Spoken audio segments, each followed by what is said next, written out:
Onasini bu mashinaning egasi 14 ming dollar minusda. Bu degani kimdir plus 14 ming dollarga shu mashinani xarid qilishi mumkin.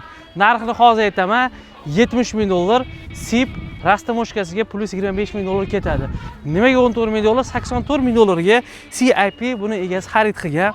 Eng fulli Zikr 9X Ultra lagan diskalari, paroglari, oq salon, parlament salon deyiladi. Kimga qiziq bo'ladigan bo'lsa, ikkitalar monitorlari, kapitan sijeniya, massaj, abagrev, xullas hamma narsalari bor.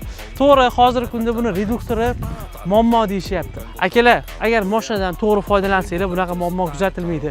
Shaxsan biz undan oshiq shu Zikr 9X sotgan bo'lsak, bittasi ham shu muammo bilan kelmadi.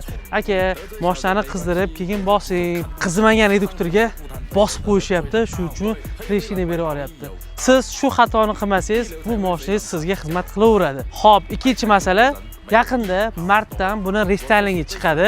Shunda buni reduktorini to'g'irlab, yana takomillashtirib olsanglar bo'lar ekan. Lekin siz hech qachon, men garantiya beraman, siz bunaqa narxdan 70 ming dollarga ultra xarid qila olmaysiz. Sababi Xitoy o'zidan shuni egasi 84 ming dollarga xarid qilgan. Deb o'ylab ko'ring, boshqa qiling. Kimga qiziq bo'ladigan bo'lsa, bitta dona berib yorilyapti. Aytgancha, buni bitta aybi 55 kilovat.